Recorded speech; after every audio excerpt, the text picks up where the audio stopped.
Hello and welcome.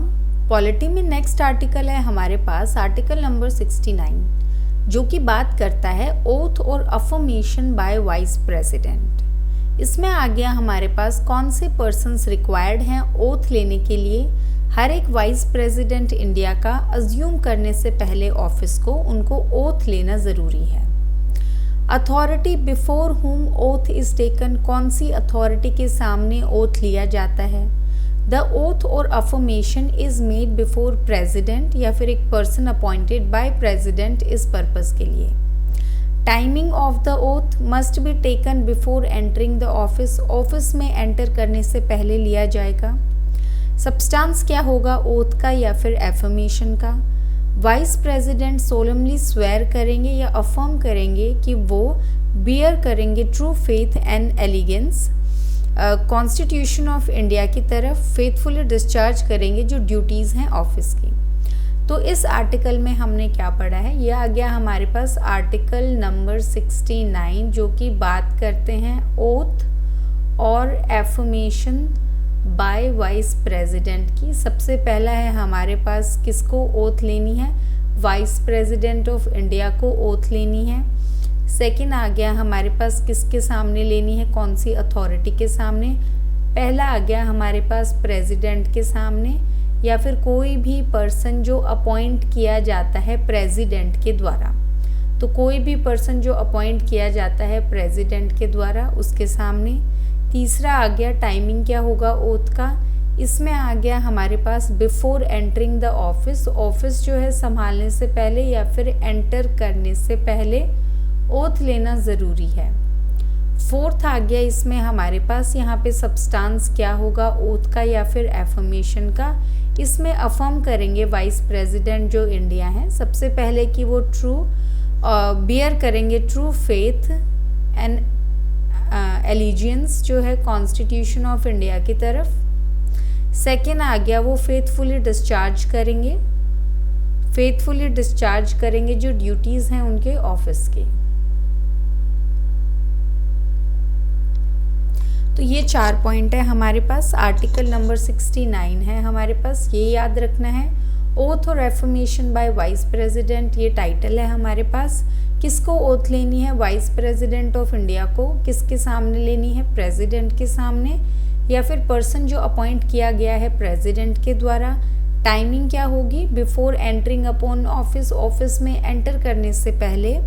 फिर आ गया सब्सटेंस क्या होगा, अफर्म करेंगे कि वो ट्रू फेथ और एलिगेंस जो है कॉन्स्टिट्यूशन ऑफ इंडिया की तरफ बियर करेंगे और फेथफुली डिस्चार्ज करेंगे अपनी जो ड्यूटीज़ हैं ऑफिस की उनको। नेक्स्ट आ गया इसमें हमारे पास आर्टिकल नंबर 70 जो कि बात करता है discharge of president's functions in other contingencies. कब डिस्चार्ज करने हैं प्रेसिडेंट के फंक्शन को दूसरी कंटिंजेंसी में। पहला पॉइंट है पार्लियामेंट्री पावर, पार्लियामेंट प्रोविजन बना सकती है डिस्चार्ज करने के लिए प्रेसिडेंट के फंक्शंस को। स्कोप क्या होगा, एप्लीकेबल होगा किसी भी कंटिंजेंसी पे जो स्पेसिफिकली प्रोवाइडेड नहीं है प्रेसिडेंशियल प्रोविजन के लिए। आर्टिकल 55 से 59 की बात करता है, इंश्योर करता है फ्लेक्सिबिलिटी और कंटिन्यूटी गवर्नेंस में। तो यहाँ पे हमारे पास बात की गई है आर्टिकल नंबर 70 की। आर्टिकल 70 जो है वो बात करता है डिस्चार्ज की, डिस्चार्ज ऑफ प्रेसिडेंट के फंक्शंस की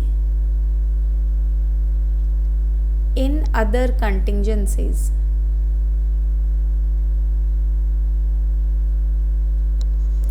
इसमें आ गया हमारे पास सबसे पहले कि पार्लियामेंट प्रोविजन बना सकता है। तो यहाँ पे अथॉरिटी कौन है जो प्रोविजन बना सकती है, वो है हमारे पास पार्लियामेंट डिस्चार्ज करने के लिए प्रेसिडेंट के फंक्शंस को। सेकंड आ गया यहाँ पे स्कोप क्या है, यहाँ पे ये एप्लीकेबल होगा किसी भी कंटिंजेंसी पे जो स्पेसिफिकली प्रोवाइडेड नहीं है, जो प्रेसिडेंशियल हमारे पास प्रोविजन है, दैट इज़ हमारे पास आर्टिकल 55 से 69 तक जो प्रेसिडेंट के फंक्शंस की बात हो रही है, अगर वो वहाँ पे प्रेजेंट नहीं है तो यहाँ पे एप्लीकेबल होंगे ये वाले प्रोविजंस। ये फिर इंश्योर करता है फ्लेक्सिबिलिटी एंड कंटिन्यूटी गवर्नेंस में। तो आपके पास जनरल सा सेक्शन है, इसमें बोला गया है आर्टिकल 70 बात करता है डिस्चार्ज करना प्रेसिडेंशियल फंक्शंस की दूसरी कंटिंजेंसीज में। पार्लियामेंट, यहाँ पे पार्लियामेंट जो है प्रोविजंस बना सकती है डिस्चार्ज करने के लिए प्रेसिडेंशियल फंक्शंस को। एप्लीकेबिलिटी होगी उन कंटिंजेंसीज में जहाँ जो स्पेसिफिकली प्रोवाइडेड नहीं है प्रेसिडेंशियल प्रोविजंस में, दैट इज़ आर्टिकल 55 से लेके 69 तक। ये इंश्योर करती हैं फ्लेक्सिबिलिटी और कंटिन्यूटी गवर्नेंस में। नेक्स्ट आ गया इसमें हमारे पास आर्टिकल नंबर 71 जो कि बात करता है matters relating to connected with the election of president और वाइस प्रेसिडेंट, कि कौन कौन से मैटर्स जो रिलेटेड हैं या कनेक्टेड हैं इलेक्शन से प्रेसिडेंट की या फिर वाइस प्रेसिडेंट की। सबसे पहले है अथॉरिटी कौन सी है जो डिसाइड करेगी अगर कोई डिस्प्यूट हुआ है इलेक्शंस में, दैट इज़ इलेक्शन डिस्प्यूट्स। सारे के सारे डाउट्स और डिस्प्यूट्स जो अराइज हो रहे हैं या इन कनेक्शन में है इलेक्शन की प्रेसिडेंट या वाइस प्रेसिडेंट की, वो इंक्वायर किए जाएंगे या डिसाइड किए जाएंगे सुप्रीम कोर्ट के द्वारा। डिसीजन जो है सुप्रीम कोर्ट का वो यहाँ पे फाइनल होगा। सेकेंड पॉइंट आ गया validity of acts pending decision. अगर सुप्रीम कोर्ट ने डिक्लेयर किया है इलेक्शन को वॉइड, कोई भी एक्ट जो की गई है पर्सन के द्वारा जब वो एक्सरसाइज करता है पावर्स ऑफिस की बिफोर कोर्ट के डिसीजन की, वो रिमेन वैलिड, तो वो जो है वैलिड रहेंगे जो भी पावर्स एक्सरसाइज की गई हैं सुप्रीम कोर्ट के डिसीजन से पहले। फिर आ गया तीसरा पॉइंट पार्लियामेंट्री रेगुलेशन। पार्लियामेंट में लॉ के द्वारा रेगुलेट कर सकती है किसी भी मैटर को जो रिलेटेड है कनेक्टेड है इलेक्शन से प्रेसिडेंट की या फिर वाइस प्रेसिडेंट की। फोर्थ पॉइंट आ गया vacancies in electoral not a ground. यहाँ पे इलेक्शन चैलेंज नहीं किया जा सकता है किसी भी वैकेंसी की वजह से for what ever reason among जो मेंबर्स हैं इलेक्टोरल कॉलेज के। तो इसमें हमारे पास बेसिकली 4 पॉइंट्स डिस्कस किए गए हैं। ये स्लाइड है हमारे पास, इस स्लाइड में हमने पढ़ा है आर्टिकल नंबर 71 जो कि बात करता है मैटर्स जो रिलेटेड हैं या फिर कनेक्टेड हैं इलेक्शन जो है प्रेसिडेंट का या फिर वाइस प्रेसिडेंट का। सबसे पहले आ गया इसमें हमारे पास कौन सी अथॉरिटी डिसाइड करेगी अगर कोई इलेक्शन डिस्प्यूट है प्रेसिडेंट के इलेक्शंस में या फिर आ गया वाइस प्रेसिडेंट। तो यहाँ पे जो अथॉरिटी डिसाइड करेगी वो है हमारे पास सुप्रीम कोर्ट, और सुप्रीम कोर्ट का जो डिसीजन होगा हमारे पास वो फाइनल होगा। सेकंड पॉइंट आ गया यहाँ पे वैलिडिटी क्या होगी जो एक्ट्स पेंडिंग है इस डिसीजन को लेके। इसमें आ गया अगर यहाँ पे सुप्रीम कोर्ट ने इलेक्शंस को वॉइड डिक्लेयर कर दिया, कोई भी एक्ट जो की गई है पर्सन के द्वारा जो एक्सरसाइज कर रहे थे पावर जो है ऑफिस की बिफोर कोर्ट के डिसीजन के, तो कोर्ट का डिसीजन जो है उससे आने से पहले जो भी एक्शंस लिए गए हैं जब पावर जो है एक्सरसाइज की गई थी वो जो है वैलिड होंगे। तीसरा पॉइंट आ गया यहाँ पे पार्लियामेंट, वो जो है लॉ बना सकती है और रेगुलेट करने के लिए कोई भी जो मैटर है कनेक्टेड है रिलेटेड है या कनेक्टेड है प्रेसिडेंट या फिर वाइस प्रेसिडेंट के इलेक्शन से। फोर्थ आ गया इसमें हमारे पास वैकेंसीज, कोई भी इलेक्शंस जो है उसको चैलेंज नहीं किया जा सकता है कि कोई वैकेंसी जो है वो इलेक्टोरल कॉलेज में है, मतलब जो भी इलेक्टोरल कॉलेज हमारा होता है उसमें अगर कोई वैकेंसी है तो उसके बेसिस पे पूरे के पूरे इलेक्शन को चैलेंज नहीं किया जा सकता है। आपका काफ़ी इंपॉर्टेंट आर्टिकल है, आप ध्यान से करेंगे। आर्टिकल नंबर 71 यहाँ पे मैटर्स जो रिलेटेड हैं कनेक्टेड हैं इलेक्शन से प्रेसिडेंट की वाइस प्रेसिडेंट की। अथॉरिटी जो इलेक्शन डिस्प्यूट्स को डिसाइड करेगी प्रेसिडेंट या वाइस प्रेसिडेंट के, कौन सी अथॉरिटी है सुप्रीम कोर्ट है। यहाँ पे सुप्रीम कोर्ट का डिसीजन फाइनल होगा। फिर आ गया वैलिडिटी, सुप्रीम कोर्ट ने अगर किसी भी इलेक्शन को वॉइड डिक्लेयर कर दिया है तो कोई भी एक्ट जो पर्सन के द्वारा लिया गया है जब वो एक्सरसाइज कर रहा था जो पावर है ऑफिस की कोर्ट के डिसीजन से पहले, वो यहाँ पे जो है वैलिड माने जाएंगी वो जो एक्ट्स हैं। पार्लियामेंट जो है लॉ बना सकती है किसी भी मैटर को लेके जो कनेक्टेड है प्रेसिडेंट या वाइस प्रेसिडेंट के इलेक्शन से। इलेक्शन को चैलेंज नहीं किया जा सकता इस बेसिस पे कि वैकेंसी थी इलेक्टोरल कॉलेज में।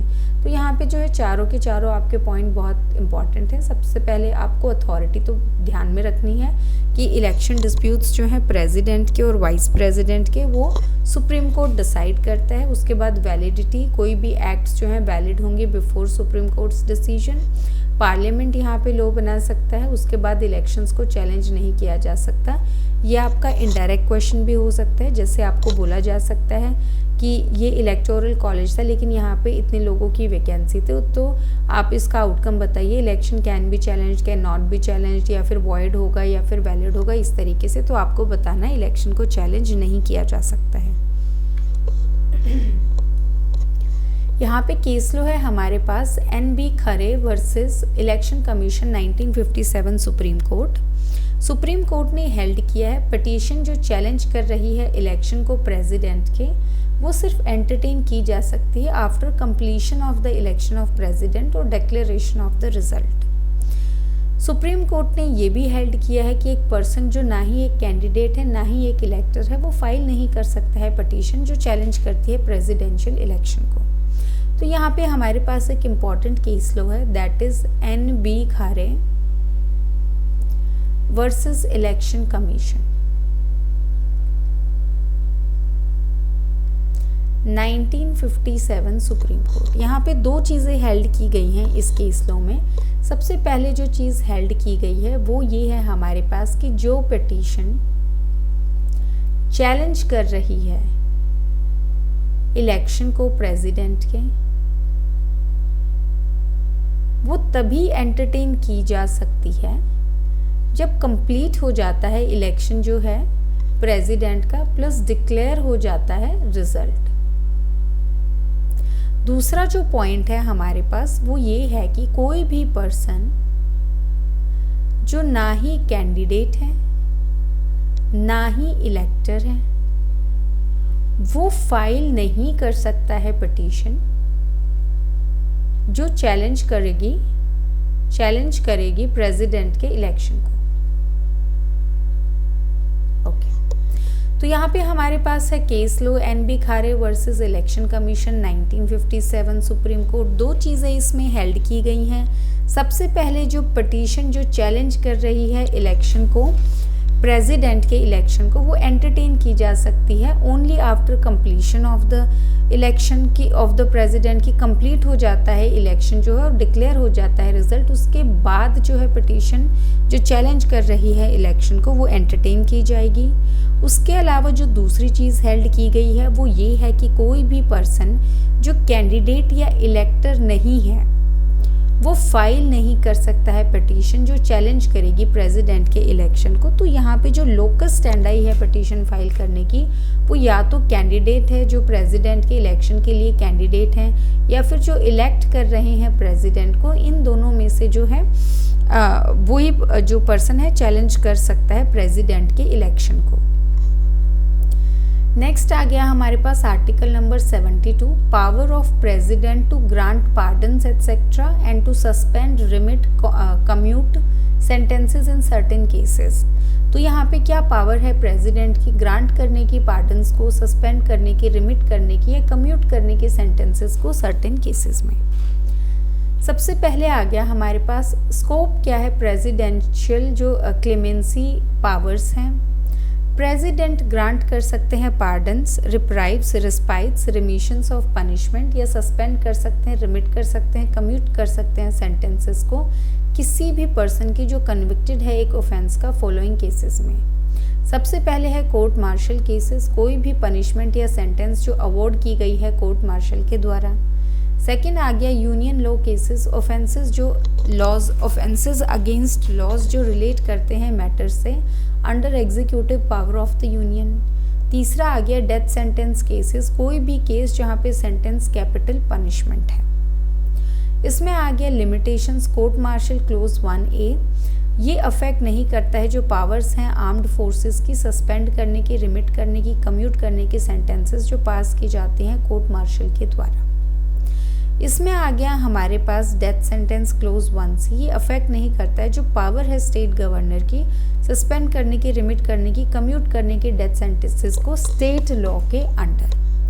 तो यहाँ पे हमारे पास आर्टिकल 72 डिस्कस किया गया है इस स्लाइड में। आर्टिकल 72 जो है वो बात करता है, यहाँ पे पावर क्या है प्रेसिडेंट की, ग्रांट करने की पार्डन्स या फिर सस्पेंड करने की, रिमिट करने की या फिर कम्यूट करने की सेंटेंसेस। तो यहाँ पे पार्डन मतलब माफ़ करना, सस्पेंड कर देना उस सेंटेंस को, रिमिट करना, कम्यूट करना, चेंज कर देना, जैसे डेथ सेंटेंस को जो है लाइफ इम्प्रिजनमेंट में चेंज कर दिया। तो ये सब एडिशनल पावर्स हैं हमारे पास प्रेसिडेंट के पास। तो सबसे पहले हम पढ़ेंगे इसका स्कोप क्या है। तो यहाँ पे आ गया हमारे पास कि जो प्रेसिडेंट हैं वो पार्डन कर सकते हैं, रिप्राइव कर सकते हैं, रिस्पाइट कर सकते हैं, रिमिशन कर सकते हैं पनिशमेंट का, या फिर सस्पेंड कर सकते हैं, रिमिट कर सकते हैं, कम्यूट कर सकते हैं सेंटेंसेस को वो पर्सन्स जो कन्विक्टेड हैं ऑफेंस में फॉलोइंग केसेस में। सबसे पहले आ गया हमारे पास अगर कोई कोर्ट मार्शल केस में अगर कोई भी पनिशमेंट या सेंटेंस दी है कोर्ट मार्शल के द्वारा।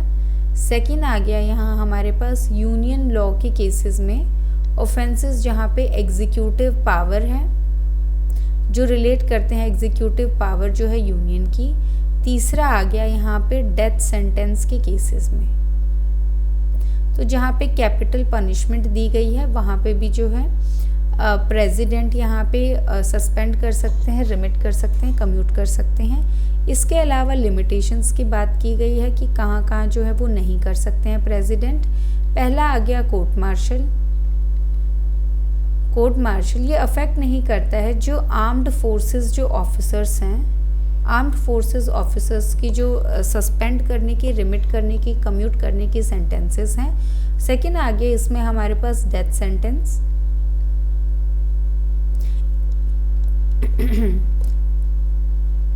इसमें आ गया हमारे पास ये अफेक्ट नहीं करेगा जो स्टेट गवर्नर की पावर है सस्पेंड, रिमिट करने की या कम्यूट करने की डेथ सेंटेंसेस स्टेट लॉ के अंडर। तो यहाँ पे आ गया हमारे पास आर्टिकल 72। ये आर्टिकल 72 को बोला जाता है, इसका जो जनरल हमारे पास टाइटल यूज़ किया जाता है वो है प्रेसिडेंशियल पावर टू पार्डन।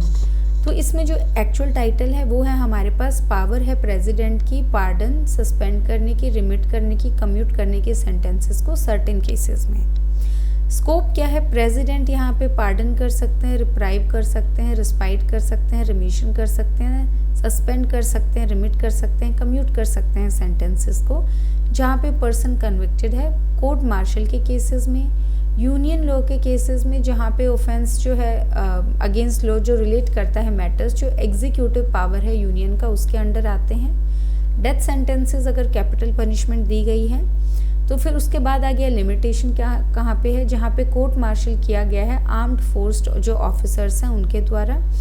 अगर जो आर्म्ड फोर्स ऑफिसर्स की पावर्स हैं सस्पेंड करने के, रिमिट करने की, कम्यूट करने की सेंटेंसेस जो पास किया जाता है कोर्ट मार्शल के द्वारा। सेकंड आ गया हमारे पास डेथ सेंटेंस। ये अफेक्ट नहीं करता है स्टेट गवर्नर की पावर को सस्पेंड करने के लिए, रिमिट करने के लिए या कम्यूट करने के लिए death sentences under state law. तो अगर स्टेट लॉ के अंडर स्टेट गवर्नमेंट ने किसी भी पनिशमेंट को सस्पेंड, रिमिट या कम्यूट किया है डेथ सेंटेंस को, तो वहाँ पे जो है प्रेसिडेंट की पावर अप्लाई नहीं होगी। यहाँ पे हमारे पास 4 केस लॉज हैं। सबसे पहले आ गया इसमें हमारे पास Kehar Singh versus union of India 1989 supreme court. Supreme court ने हेल्ड किया है एक्सरसाइज करते हुए पार्डनिंग पावर प्रेसिडेंट स्क्रूटनाइज कर सकते हैं एविडेंस को जो रिकॉर्ड पे हैं और एक डिफरेंट कंक्लूजन पे भी आ सकते हैं। ऐसा करने में प्रेसिडेंट मॉडिफाई नहीं करेंगे, सुपरसीड नहीं करेंगे जुडिशियल रिकॉर्ड्स को। पटिशनर फॉर मर्सी के पास कोई राइट नहीं है ओरल हियरिंग का प्रेसिडेंट के द्वारा। प्रोसीडिंग्स जो है प्रेसिडेंट के सामने वो एग्जीक्यूटिव है नेचर में और कोर्ट जो है हेल्ड करता है कि प्रेसिडेंट जो है मैरिट्स पे भी जा सकते हैं केस के, नॉट विद स्टैंडिंग कि जो केस है वो जुडिशियली डिटरमाइन किया गया है कोर्ट के द्वारा। तो ये केहर सिंह में कुछ चीज़ें बताई गई हैं। उसके बाद आ गया हमारे पास मारू Ram versus union of India 1980 supreme court. Supreme court ने हेल्ड किया है कि ये ओपन नहीं है प्रेसिडेंट के लिए कि वो इंडिपेंडेंट डिसीजन ले विद रिस्पेक्ट टू पावर जो कन्फर की गई है आर्टिकल 72 के अंडर। प्रेसिडेंट को एक्सरसाइज करनी है ये पावर एज पर आर्टिकल 74 सबसेक्शन क्लोज 1, जो एड एंड एडवाइस जो है यहाँ पे काउंसिल ऑफ मिनिस्टर्स की। उसके बाद आ गया हमारे पास Epuru Sudhakar versus government of Andhra Pradesh 2006 supreme court. Supreme court ने हेल्ड किया है कि जो पार्डनिंग पावर है प्रेसिडेंट के अंडर आर्टिकल 72 और गवर्नर के अंडर आर्टिकल 161, वो सब्जेक्ट टू है जुडिशियल रिव्यू का लिमिटेड ग्राउंड्स पे, लाइक जैसे नॉन एप्लीकेशन ऑफ माइंड हुआ है, मेलाफाइड था, कुछ आर्बिट्रेरीनेस है या इररेलेवेंट कंसिडरेशन है एटसेट्रा। पार्डनिंग एक्सरसाइज नहीं की जा सकती है कास्ट या फिर पॉलिटिकल रीजंस की वजह से।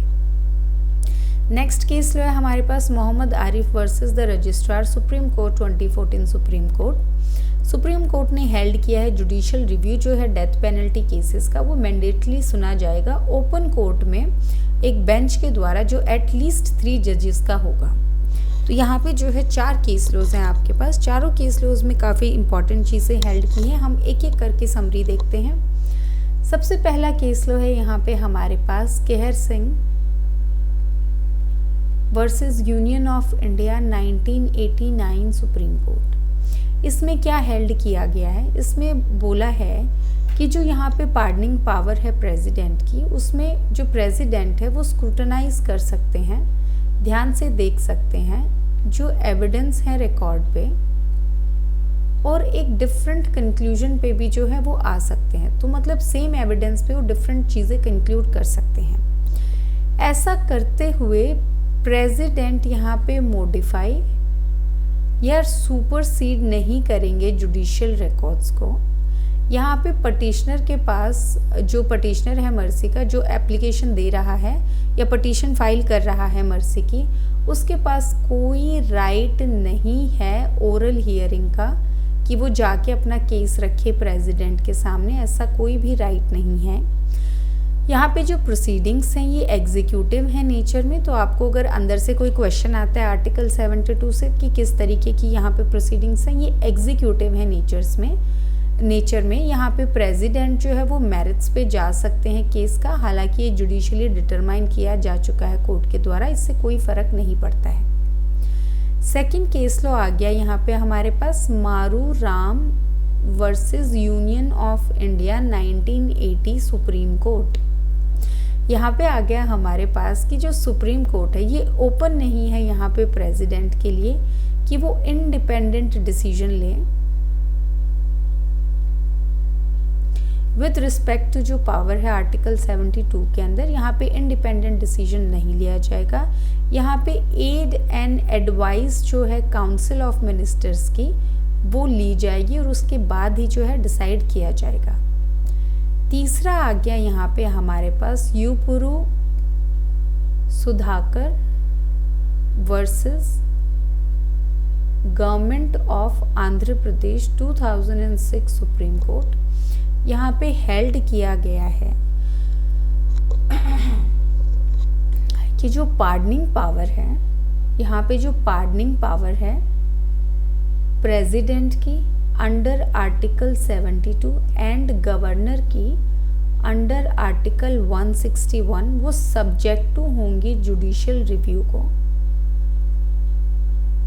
लिमिटेड ग्राउंड्स पे, like non application of mind कि माइंड जो है अप्लाई नहीं किया है, या फिर मेलाफाइड्स, या आर्बिट्रेरीनेस, या फिर इररेलेवेंट कंसिडरेशन। और पार्डनिंग पावर जो है यहाँ पे वो कास्ट या फिर पॉलिटिकल रीजंस की वजह से जो है वो एक्सरसाइज नहीं की जा सकती है। नेक्स्ट आ गया इसमें हमारे पास fourth case law, that is Mohammad Arif versus the registrar supreme court 2014 supreme court. यहाँ पे हेल्ड किया गया है कि जो जुडिशियल रिव्यू है डेथ पेनल्टी का वो मैंडेटरी सुना जाएगा ओपन कोर्ट में। जो बेंच होगा यहाँ पे वो एट लीस्ट 3 जजेस का होगा, मतलब उस बेंच में कम से कम 3 जजेस होंगे, मैक्स जो है जितने भी हो सकते हैं, लेकिन कम से कम 3 जजेस के बेंच से जो है सुना जाएगा जुडिशियल रिव्यू। तो यहाँ पे 4 केस लॉज हैं, ऑल्दो आपको समझ आ गया होगा, हम एक बार ही रिवाइज कर लेते हैं। इसमें Kehar Singh versus union of India 1989 supreme court, जो पार्डनिंग पावर है वहाँ पे जब एक्सरसाइज करते हैं प्रेसिडेंट, स्क्रूटनाइज करेंगे एविडेंस जो है रिकॉर्ड पे और डिफरेंट कंक्लूजन दे सकते हैं। प्रेसिडेंट मॉडिफाई या सुपरसीड नहीं करेंगे जुडिशियल रिकॉर्ड्स को। यहाँ पे कोई भी राइट नहीं होगा जो पर्सन फाइल कर रहा है पिटीशन फॉर मर्सी की ओरल हियरिंग वो डिमांड कर सके प्रेसिडेंट के सामने। ये जो है एग्जीक्यूटिव इन नेचर होगा, जो प्रोसीडिंग्स हैं प्रेसिडेंट की पार्डनिंग जो प्रोसीडिंग्स हैं। प्रेसिडेंट जो है वो मेरिट में भी जा सकते हैं केस की, हालांकि ये जुडिशली डिसाइड हो चुका है केस। उसके बाद आ गया Maru Ram versus union of India 1980 supreme court. President के पास कोई इंडिपेंडेंट जो है डिसीजन मेकिंग पावर नहीं है आर्टिकल 72 के अंदर। यहाँ पे वो एड और एडवाइस लेंगे काउंसिल ऑफ मिनिस्टर्स का एज पर आर्टिकल 74।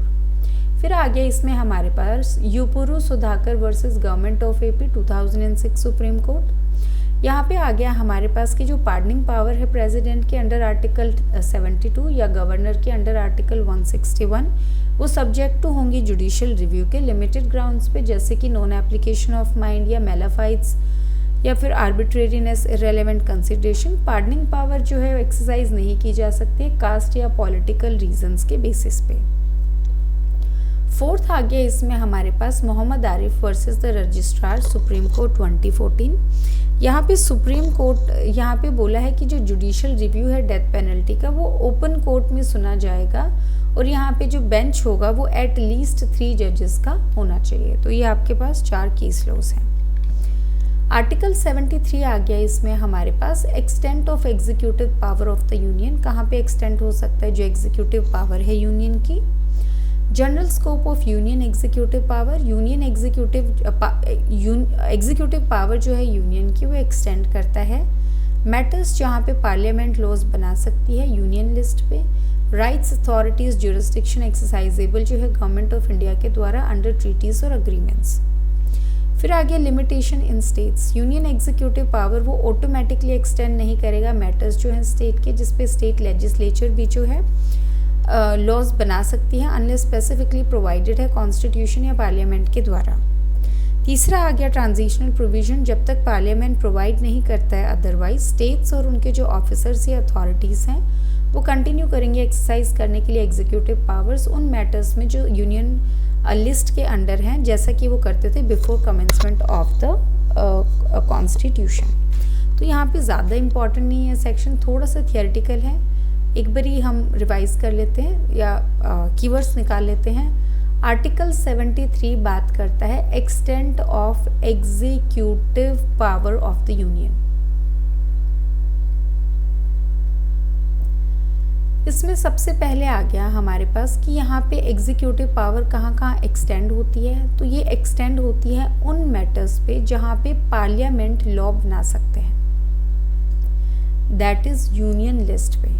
दूसरा आ गया इसमें हमारे पास राइट्स, अथॉरिटीज़ या ज्यूरिसडिक्शन जो एक्सरसाइजेबल हैं गवर्नमेंट ऑफ इंडिया के द्वारा अंडर जो ट्रीटीज़ हैं या फिर अग्रीमेंट्स हैं।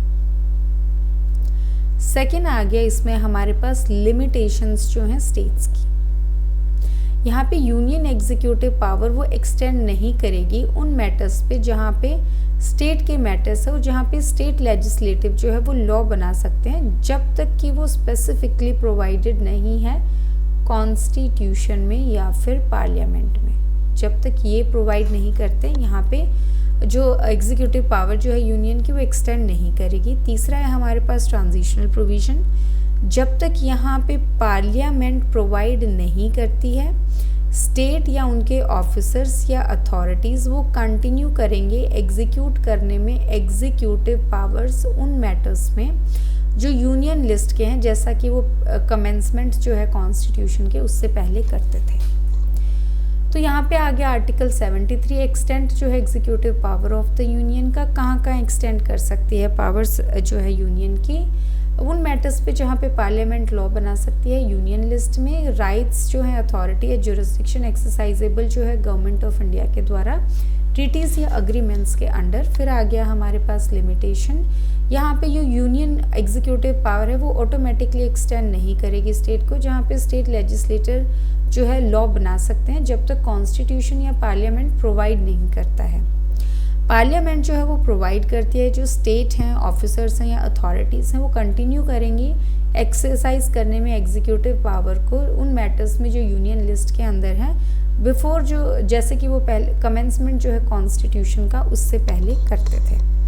तो आज के लेक्चर में हम यहीं तक जो है कवर करेंगे। इसके अलावा एडिशनल इन्फॉर्मेशंस हैं, जैसे कि आपको पीडीएफ चाहिए इस सब्जेक्ट की या किसी और सब्जेक्ट की, मेंस प्री जो भी आप प्रेफर करते हैं चैनल से पढ़ना, तो आप उसके लिए आपको जो है कमेंट सेक्शन में एक पिन्ड कमेंट मिलेगा, वहाँ पे आपको एक व्हाट्सअप नंबर दिया गया है। उस व्हाट्सअप नंबर पे जो है आप अपनी कोई भी पीडीएफ से रिलेटेड क्वेरी पूछ सकते हैं, वहाँ पे आपको प्रॉपरली एंटरटेन किया जाएगा। इसके अलावा अगर आपको चैनल पे मेंस आंसर राइटिंग करनी है जुडिशियल सर्विसेज के लिए, तो उसके लिए जो है आप मेंबरशिप ज्वाइन कर सकते हैं। मेंबरशिप हमारे पास बेसिक है और एडवांस्ड है। बेसिक में आपको वीडियो लेक्चर्स मिलेंगे, एडवांस में वीडियो लेक्चर्स प्लस साइमल्टेनियसली आपको पीडीएफ्स भी अपलोड की जाएंगी, तो आप उनका एक्सेस ले सकते हैं। इन केस आप बहुत बिजी हैं या टाइम नहीं है और आप रेगुलर लेक्चर्स नहीं देख सकते और आपको सिर्फ पीडीएफ चाहिए या मटेरियल चाहिए, तो उसके लिए भी जो है आप व्हाट्सअप कर सकते हैं।